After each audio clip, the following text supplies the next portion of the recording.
Oh.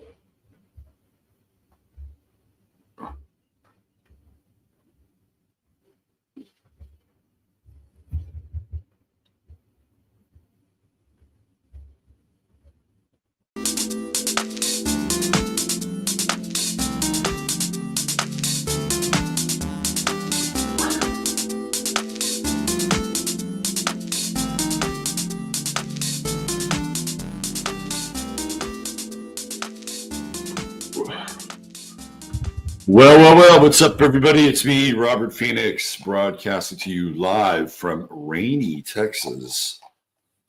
Boy, did we have a dump last night. Thunder and lightning, very, very frightening. Galileo Figaro, you know what I'm talking about. It was so intense on the lightning and thunder front that little Peachy was so scared she slept with me. Anyway, very intense weather out there, and yeah, intense weather in there too.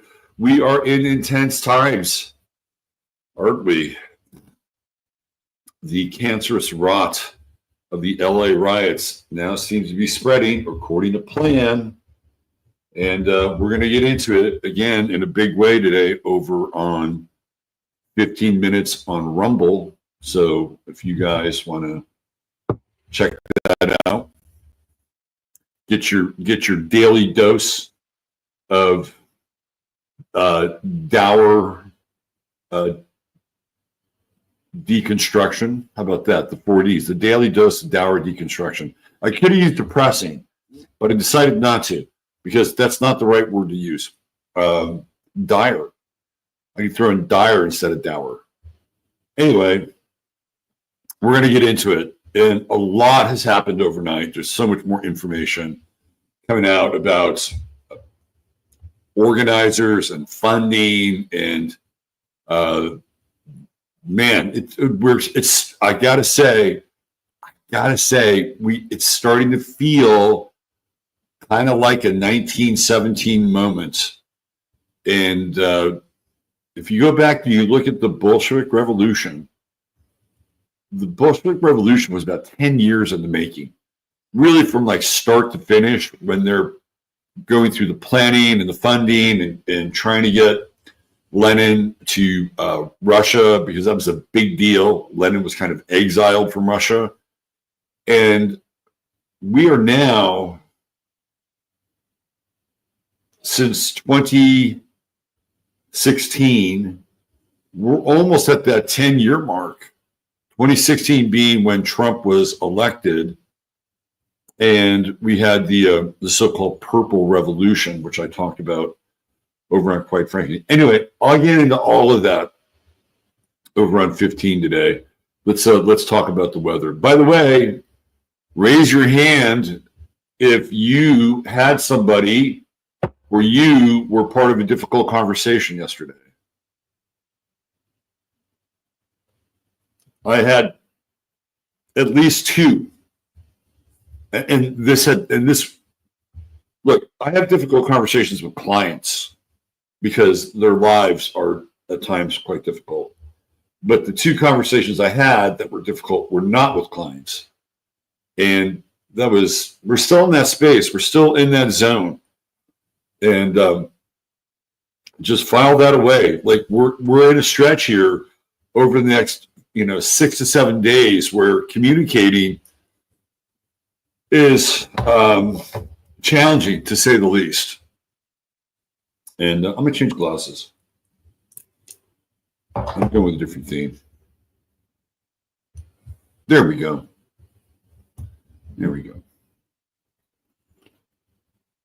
I like the lighter frames on this today. And look, I even have something to do a little clean job on my frames. My lenses. All right.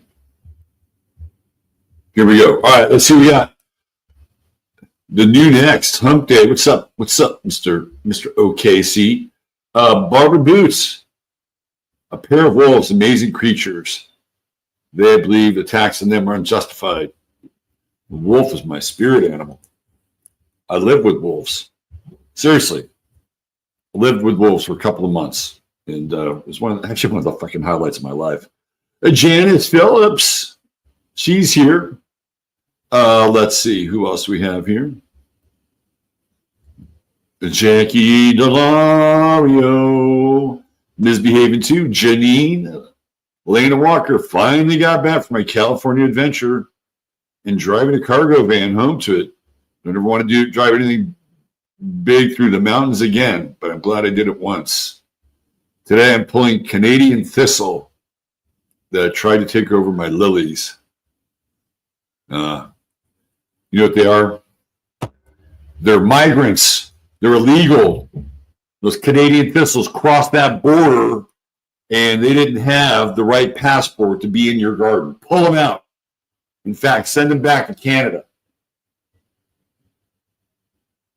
Let the Canadians deal with that thistle. Dead wolf resistance had a new vote yesterday. We will be taxed to death if we lost. Local government wants to build another $45 million school for making more communist indoctrinated zombie kids. Yeah. Noted that. Mary Grether. Hi, Mary. Privacy anti-scum. Here she is, the lovely and talented one. Dr. Joan S. My man Ryan, what's going on, Ryan? Good to see you. Sign up, become a member. We got the new website coming up. That's right. Look at more in NYC. Gorgeous day awaits us here. Beautiful. Good. You know what? I haven't seen Eric Adams lately. Where the hell has Eric Adams been? Am I right? Like, where's that guy been? I've not seen Eric Adams in months. Yes, don't forget to like, subscribe, notify, all that stuff. Right there. Thank you, Ryan. Dave Sullivan, Big Dave, what's up? Diane Evans is here, Orlando, representing. We hope a young kid is doing all right. Hope he's doing much better. Janine says, this transit reminds me of a collective attention span that is about as long as a TikTok video. Everyone's talking, no one's listening, and my appointment calendar is full. I got to put that up there. Janine, that's a good one. Here's my guy, Steve, door at the door, the mayor, Stephanie Hunter, full moon hangover vibes. Oh, it goes right into Capricorn. That's right. Gets very serious when it goes into Capricorn. Catherine Faulkner, hello, from Southwest Florida. Good to see you. Green Ant Crow, top of the morning back at you. Yes, you can buy me a cup of coffee. I want to thank all the people who have purchased coffee for me recently. John Bernasconi, you come straight to the top of my head. Thank you for doing that. Appreciate that. Tom's here. Artist Seer, hi, everyone, on this Metal Pig Day. Enjoy the summer fun. Yes, we're not quite there yet, but we're getting close. Lisa Ann White, the law's in the house. SL Sully, good to see you from Ohio. Let's see. You deleted my communist report on what I didn't do. YouTube did. Oh, I didn't do anything. Yeah. I don't delete, man. I don't delete. Charlie from Biloxi. Maya Rose from Mexico. Christina Maria. Laura E's here. Hi, Laura. That's right. 15 minutes of flame. Thank you, Ryan. Appreciate that. My guy, Neil Smith, checking in from Cheddartown, Cheddarville. Noah K is here. Solar cycle CMEs, Earth weather patterns. It's all happening. Zerolith Eternal. Darlene. Hi, Darlene.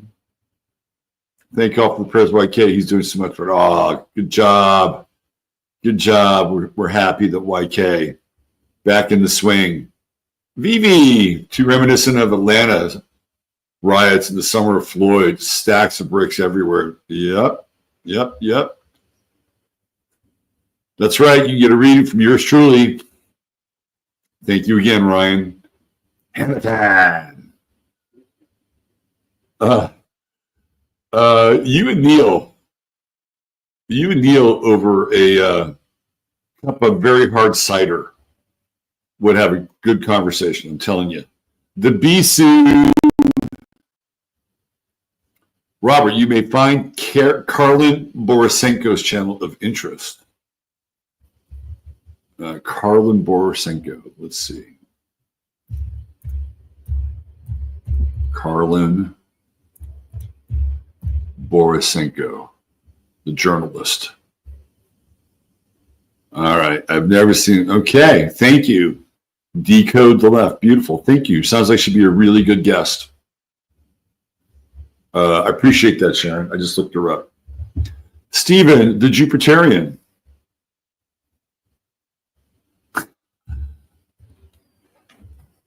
Filter moment. Let's see. Who else do we have here? Harry Bowie. Dudley Lion. How down under. The Nutcase Network.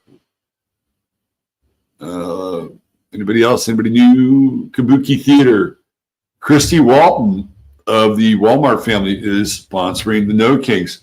There's some others, but yeah, she's up there, Bo. Fucking Walton family, man. It's like they have made so much money off the American people. You know, all she wants to do is make sure that her undocumented workers and all of her, her little tax haven zones in China remain intact. There's a bird came right up to this. What is that bird? It looks like a cardinal. Oh, hello, cardinal. Oh, you're a handsome fellow, aren't you? You're not a cardinal. It's got a nice little crest. I like seeing unusual birds. Blonde hair. What's happening? We haven't seen blonde hair. Siciliana Aphrodite. Jen Adams. No difficult conversations yesterday. School attack in Austria. What's that about? Who was it? Saw the headline. Let's see. Noelle Ways here. Hi, Noelle. Warlando. We have Warlanda and we have Warlando. Where else are you going to find a Warlanda and a Warlando in one chat? Nowhere else but here, apparently. Carol Moore's here. Josie's Jazzy Junks here. Salty cow.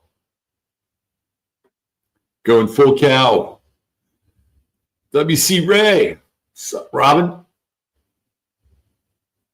Amy Gill. Jen Adams. SL, I'm taking my time today. Can you tell?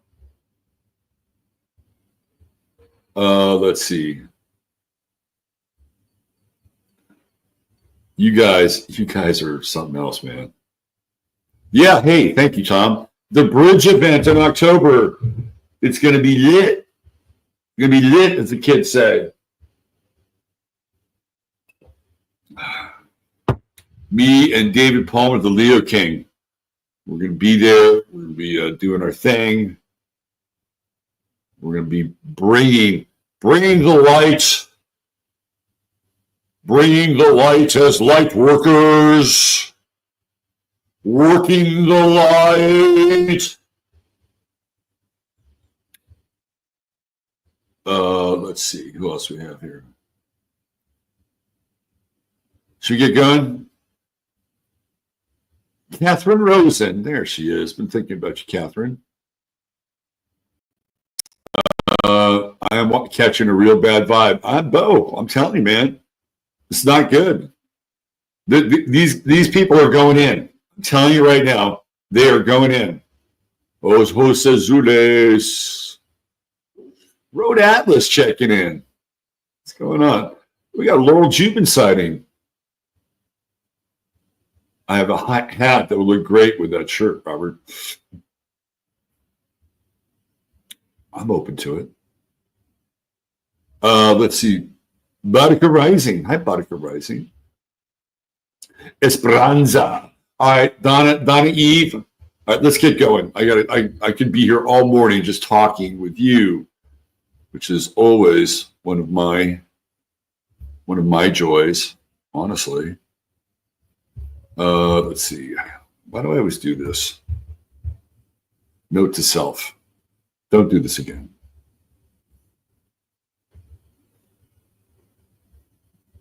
Note to self.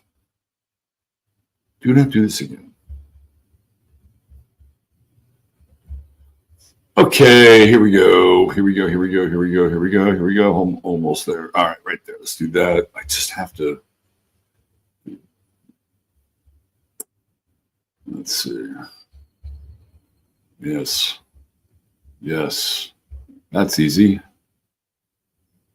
And let me go back to chart selection.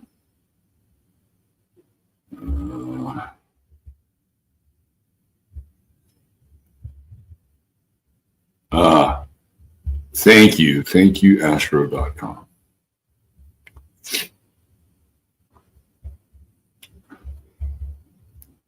All right.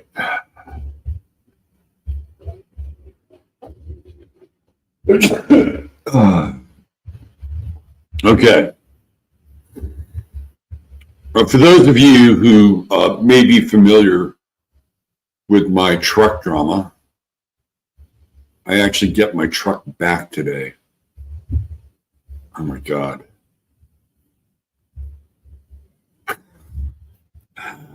What a journey it has been with this truck. Let's just put it that way. All right, let's get the right dimensions here. Let's do this. And of course, I'm gonna have to burn one of these because we know that it doesn't really work that way. Stop sharing. We're gonna do it again. And one more time. Here we go. There it is. All right. Okay. And we're going to go back to that view. Look at that. Ain't technology cool? Zoom in a little for those of you who want a more close-up view. All right. Here we go. We're cycling out of Gemini. And we are in the Aquarian decan. And the discourse, the volume of the discourse is going to be rather loud, especially as it relates to what's going on in the protest world, as they say. So this is a really interesting detail that relates to this Sabian symbol of 0 Cancer, right? At sea, sailors lower one flag and raise another. Okay. And this also works with the Aquarian decan of Gemini. There is a soldier that was deployed in LA who is now basically switched sides and is siding with the protesters. When you look at him, you're like, how the fuck did they let this guy in the army? I mean, just by looking, I'm serious. I'll talk more about that on 15, but this is what I'm talking about, right? Like there's a changing of the side, there's a changing of the guard, and of course, the left is going to lionize this man. You know, more Americans like him should come to their senses. This is what I'm talking about with the Aquarian decan, right? You're seeing basically the Gemini effect. He's going from one side to the other. He's joining the mob, which is right now Pluto and Aquarius. And the other thing about Pluto and Aquarius, I haven't really made this connection, but we can make this connection. And the connection is that Pluto being retrograde takes us back to the degree of where Saturn was during the summer of Floyd in Aquarius. Right? So in a lot of ways, it is a time play as well. I hadn't really thought about that, but it's true. Okay. Let's see. What do we have here? There's our lovely moon in Sag. We're not quite in Capricorn yet, and it is as full as it's going to get. Yeah, in fact, it's actually on the waning side of things, believe it or not, since it's at 23 degrees. But I do like that moon in Sag. Gotta say, I think it's an underrated moon. If you have the moon in Sagittarius, congratulations. You got a good moon. Take care of it. We do still encounter the Neptune square and the moon and the Saturn. Now we're in Saturn square territory. Wait till this moon goes into Capricorn. Right? That's going to be tomorrow. And that's going to hit that hard square with Saturn, Neptune. Oh, shit. That's going to, I'm telling you, man, tomorrow is going to be a heavy, heavy, heavy day. Heavy day. Oof. Man. And then you got Mercury coming in and squaring Neptune, Saturn. We're going to have, this is going to be a very hard T-square tomorrow. Hey, have fun today. Laugh it up today. Tomorrow. Different kind of reality. Jupiter makes everything better. Not better, bigger, sometimes better, but bigger. So it's amplifying Mercury. It's also amplifying Neptune, Saturn. I believe it's emboldening the protest world in a big way. It's going to be interesting to see here's what happens. Most Americans are working. They sit at home, they go to work, and then they come home and they watch the news or they watch somebody on YouTube, and they're just witnessing this, right? This weekend, those Americans will not be working. It's going to be very interesting to see what happens.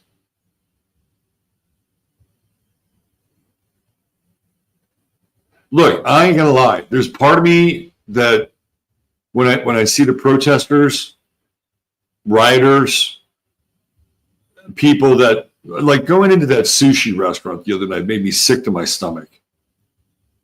Made me absolutely sick to my stomach. And I gotta tell you, man, there's O blood type positive caveman was like, man, I'm gonna crack some skulls. I'm serious. There's a part of me that has a very primal response to that.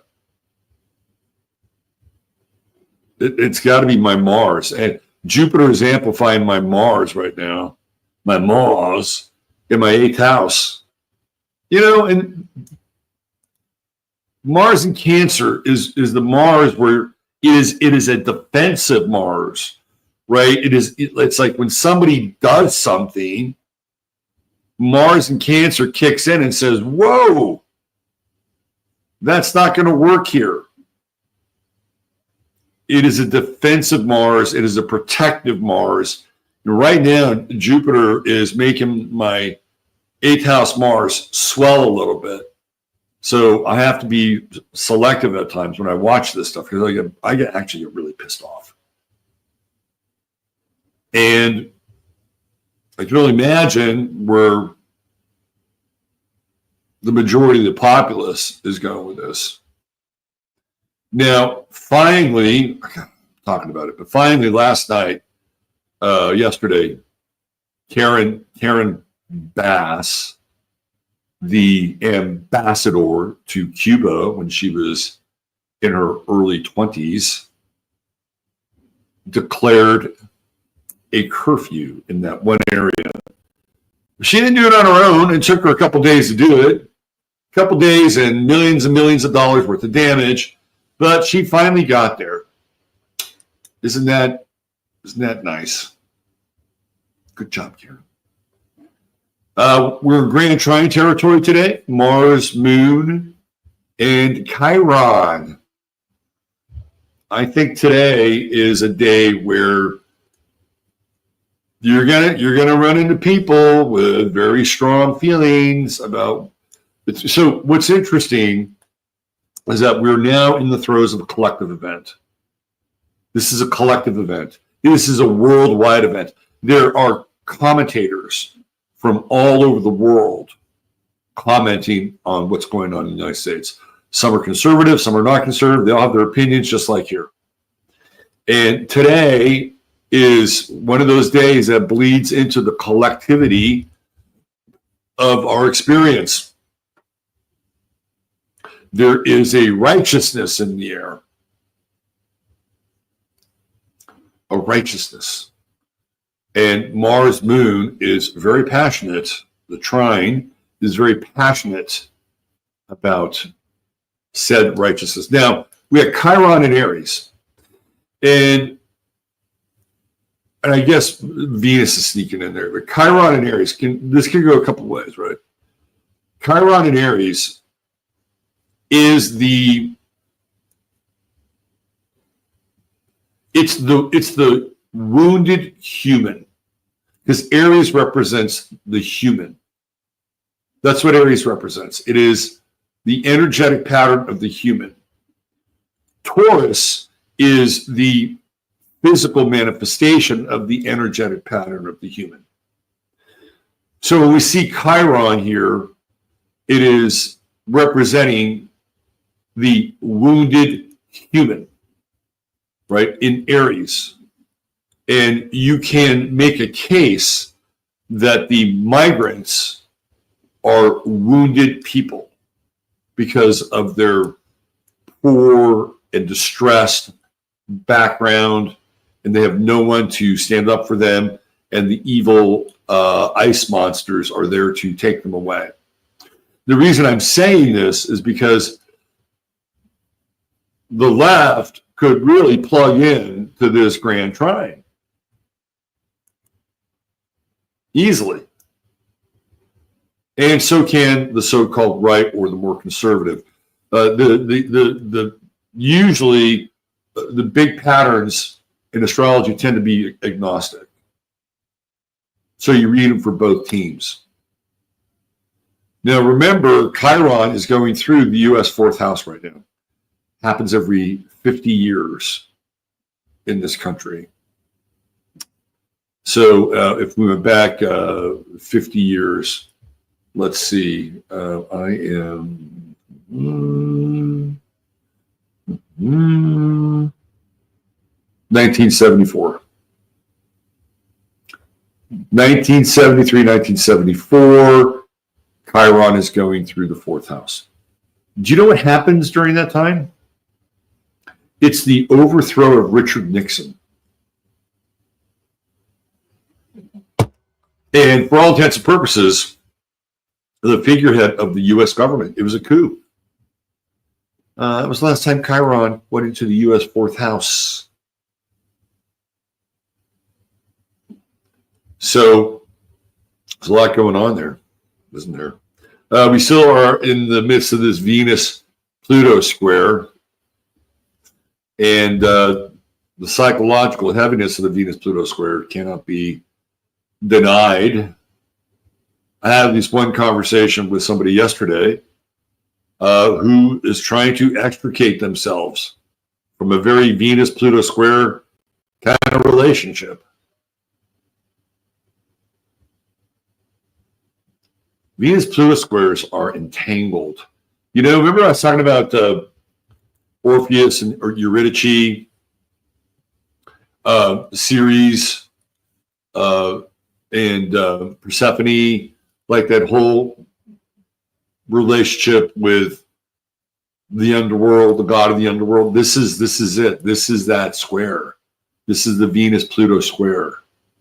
And you're going to run into people, maybe not you, but you're going to run into people who are realizing that they're in a relationship with the devil or have been in a relationship with the devil, and they're trying to extricate themselves from the relationship with that devil. Trust me on this. Maybe you already know this person. Maybe they've been trying to get out for a long time. And this is also one of these talking points that's going on. And I really like Maureen Callahan, but man, she has got Bill Maher in her crosshairs because Bill Maher had the audacity to take Cassie Ventura as an example of women who, after they have been abused once or twice, they need to remove themselves from a relationship. And if they don't do that, then ultimately it's on them. So I don't want to get caught in the weeds here on this, but here's what I have to say. There are women who have to get out of really, really, really, really bad toxic relationships. Men too, by the way. Women aren't the only ones. But in many cases, for a woman to get out of a relationship that's like Venus, Pluto squared laden, if they don't have the resources to do it, it is very difficult. If they don't have any money, or if the other person controls the purse strings, right? If those things exist, it makes it more difficult. When you take somebody like Cassie Ventura, who had probably some assets and resources and the ability to get out of Diddy world, it's apples and oranges. It is apples and oranges. And so I'm not here to defend Bill Maher, but I'm also trying to make a point that what he was saying about Cassie, I do think has some merit. And applying that across the board to every woman might be a mistake. Just saying. All right. What else? Is there anything else here that I left untouched? It's clearly revolutionary energy with that Mars-Uranus square, and we're not even at the peak of it. We're getting real close. Wait till Saturday. That's when Mars is in an exact square with Uranus. The fireworks are literally going to go off. Okay, there we go. Here's your Astro Weather for today. All right, let's get into our True Hemp Science star of the day. Get the banners up. There we go. All right.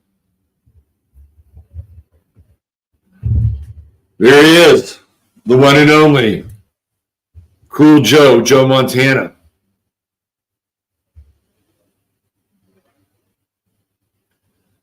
So I was talking with my trainer yesterday, and he actually had done some part-time work for Chris at the folk festival here in Kerrville. And they had their best day at the folk festival on the last day that they were there, this last weekend. And he said, ironically, there weren't a lot of people at the festival, but they sold a lot of CBD, which is great, right? Really great. And no matter how you get it or how you find it, it's a worthwhile addition to your daily health regimen. So let me do an Ed McMahon here and hold up the product. This is organically sourced, and it is crafted, specifically crafted and engineered by our guy Chris, who is a master alchemist. You're not going to find CBD like this with all the various combinations involved. And in fact, it's so good that it was voted the best CBD in Austin of last year. There's a lot of CBD shops in Austin. It's a big place, 1 million people. And True Hemp Science is number one. So all you got to do is go there, spend $100 more, you get yourself the goodie bag. You're going to get some of the gummies. Trust me, you will thank me on that tip. You might get a couple of mini vials of a few other things that you may not have in your order. And $150 more get you free shipping. There's always a 30-day money-back guarantee. TrueHempScience.com. All right. Let's talk about Joe Montana. Joe Montana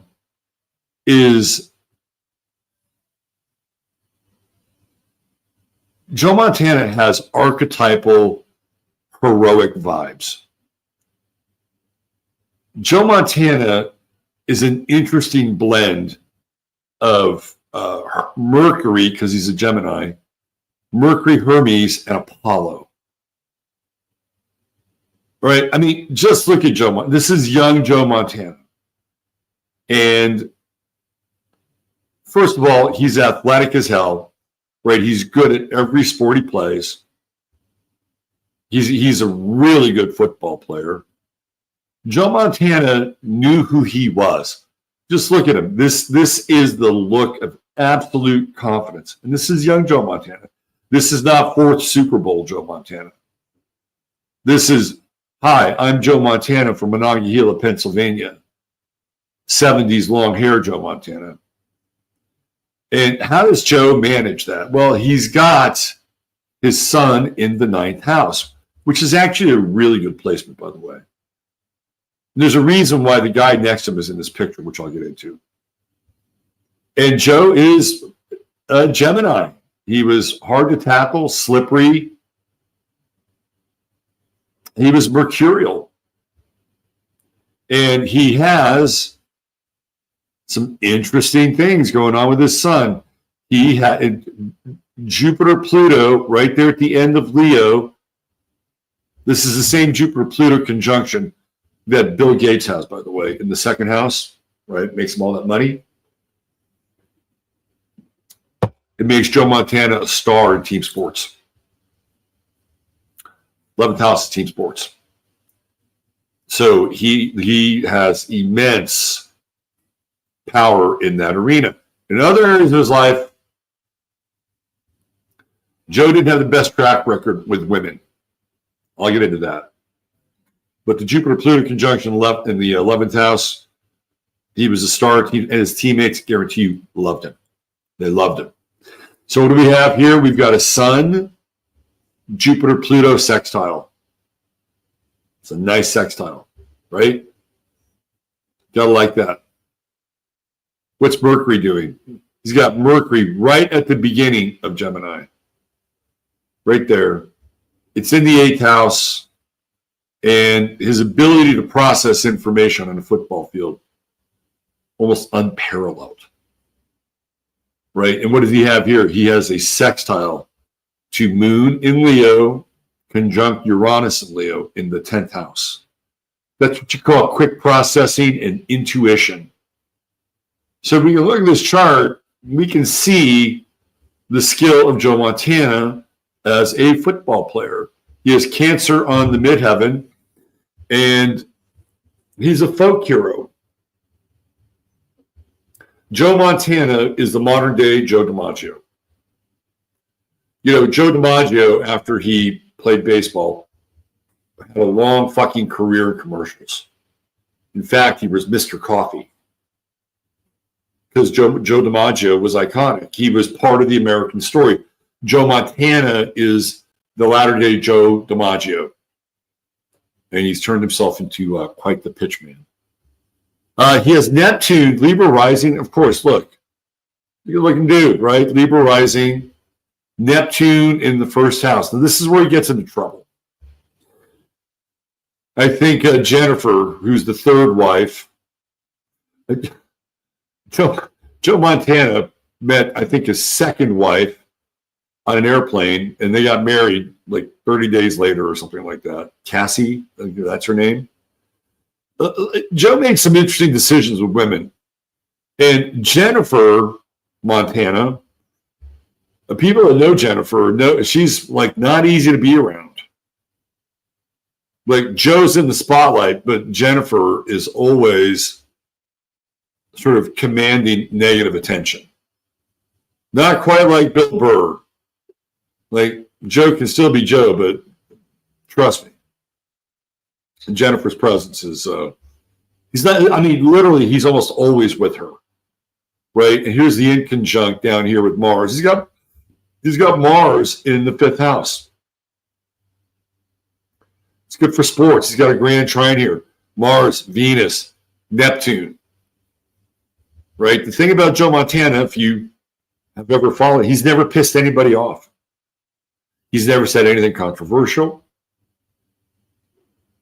right? He's always had that Mercury in the 8th house and kept his words to himself. But Mars, Venus, Neptune is, again, from an athletic perspective, pretty good, especially Mars, Neptune trine. Again, it provides, some degree of creativity. And in the sports world, Joe Montana was very creative when it came to plays breaking down, improvising. So he has a very interesting chart, but he also has this grand cross. Mercury, right? Mercury here. The Jupiter-Pluto square, which I have not talked about, which is very, very intense. Now, there's some stuff around Joe Montana that is, how do I say this? Back in the 80s, it was snowing a lot in the Bay Area. And Joe had a bit of a problem, along with a number of other 49ers in that regard. And that was hidden, right? In a lot of ways, kept secret. And remember, Jupiter makes more of something, right? It makes more of something, especially when it's conjuncting Pluto. And did Joe perhaps overindulge in the nose candy a bit much? Let's just say it was the 80s.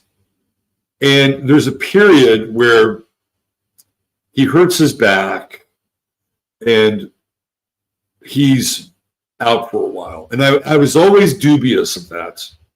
Now, I know that he did hurt his back along the way because he does have this Saturn square with Pluto, Jupiter. But there was a lot of chatter that was starting to come out about Joe's nasty habit. And at that time, I felt like the league intervened in as much as they intervened with Michael Jordan in the NBA. It's like, Joe, take some time off. Now, I could be completely wrong on this, but that's my sense. And it has to do with what's hidden, right? Joe, again, 8th house, 7th house Aries, little impulsive on the marriage relationship tip. Just saying. Just saying. Saturn, this is interesting here, right? You would think that blessed with all this natural activity, natural ability, Joe would coast, but he didn't. Anybody's got Saturn in the 2nd house is a grinder. Right? He's a grinder. So Joe actually worked at what he did. He practiced quite hard. And here, Saturn in the 2nd house, the father, is the one who is kind of laying down sort of the values around money and how you get there. And I would assume, since he grew up in sort of coal country, Pennsylvania, that his dad was probably pretty hardcore working class. It's a very interesting chart. I mean, you can see like the player, and you can also see sort of the human. I think Joe also buried a lot of resentment, and I know this for a fact, that when the 49ers traded him, he spent the last 2 years in Kansas City. There was a guy that I met, and he said that he had done a lot of work on Joe's ranch up in Northern California wine country. Jennifer loves horses. And when he went into his house, there was no 49er memorabilia. Everything that was around Joe in his house was Kansas City Chief. He was with him for 2 years, but I think Joe had a massive secret grudge against being traded. I don't know where he's at now. Maybe he's come back around. But again, this is Mercury, right? This is Mercury in the 8th house. He's not going to let anybody know what he's thinking. There's the square with Mars. There's a bit of a grudge here, right? And I think competitively, it also fueled Joe Montana. He was drafted in the 3rd round. This is a guy who had a stellar collegiate career, was a star at Notre Dame, led one of the greatest comebacks in Cotton Bowl history. Like Joe Montana probably should have been a 1st-round draft pick. But don't think that being drafted in the 3rd round didn't get inside of his head. It did. And that was one of the things that propelled him. Let's talk about the other guy. That's Bill Walsh. And Joe has the true node in Sagittarius. Guess what sign Bill Walsh is? Sagittarius. And we have the Sagittarius-Gemini combo. And what's interesting about Walsh and Montana is they had this really like oppositional relationship. Like they are in some ways the epitome of what Linda Goodman talks about when men have opposite signs. They tend to become rivals. So there's tension between the two of them. Joe was the guy who could masterfully execute Bill Walsh's system. And there was a system called the West Coast offense, and it was all timing. And 3-step drop, 5-step drop, 7-step drop, right? Get the ball from the center. Bill was not a shotgun guy. So if you know anything about football, shotgun is when the center hikes the ball to the quarterback, and he's not directly behind him, like looking like he's giving the center an enema. He's back, and the ball travels through the air, and it gets to him. And then he looks around and throws. Bill was not into that. Bill was into timing, precision. At 3 steps, if you have a 3-step drop, it's going to be a short pass. The receivers have their patterns, and they're going to be in a certain place at that drop, and the ball is going to be there when they make their break. Right? And the 5-step, then the routes would be a little bit deeper, and then the 7-step, the routes would be a lot deeper. It was all timing. And he would tell Joe, and he would tell the players, if you execute this, and the timing and the footwork is there, I guarantee you, you will make the pass and the reception, and it will be right on. And Bill Walsh was not wrong. And Joe Montana, being a Gemini and being able to move and have really good footwork and have that timing down, was the perfect guy to execute Bill Walsh's offense. So his true node was leading him to Walsh. Right? But there were times where Joe didn't always like it. And Bill was a very cagey guy, Sagittarius, and he liked to create competition and tension on the team. And there was a time where Bill wanted to trade Joe Montana. And this was Joe Montana in his prime. And in fact, he wanted to trade Joe Montana to Al Davis and the Raiders. Al didn't want him, even though Joe Montana was like a winner. Al wanted Steve Young, because Steve Young can throw the ball a lot farther than Joe Montana. Steve Young had a cannon for an arm. Steve Young was on the 49ers, and Bill played Joe and Steve against one another. And there was even a season where Bill was alternating. Joe's going to start this game. Steve, it's like, it was crazy. Steve's going to start the next game. And Steve Young is a Libra, right? He's a Libra. I think he's born October 12th, right around there. So he's on Joe's Neptune. He's right on Joe's Neptune. And Steve Young was Joe Montana's kryptonite. They didn't like each other because Joe knew that Steve Young was hyper competitive. And he was a little bit younger and he wanted Joe's job. And Bill played them off again. So there was a tension. There was always this tension between Sagittarius Bill and Gemini Joe. At the end of the day, Joe did get traded, but it wasn't on Bill's watch. It was on George Seifert's watch. Bill Walsh retired after Joe Montana won his third Super Bowl. He would win one more with George Seifert. And I'll give you one little factoid about Joe Montana, which makes him so great. I think he's the greatest quarterback of all time. Joe Montana, in 4 Super Bowl wins, never threw an interception. Never threw an interception. Not one. That is perfection. So, other than that, he's about as bland as oatmeal. Seriously. Outside of his kind of Apollonian career as a football player, there's not that much interesting about Joe Montana. But on the field, Joe Montana is an archetype. So there you go. There's your True Hemp Science story of the day. All right. By the way, Bill Walsh was more interesting than Joe. Way more interesting. That's it for today. I hope you enjoyed our little soiree in the stars. And I will attempt to do a show tomorrow. I think I can. Because I'm jetting out of here. But I think I can squeeze in a little show. So I think we'll get some weather in tomorrow. 15 minutes of flame. That's not happening. But we'll squeeze in one more weather. So I'll see you tomorrow. Have yourself a blessed day. Treat each other very well. Take good care of yourselves. God bless you all. Love you all. Robert Phoenix signing off.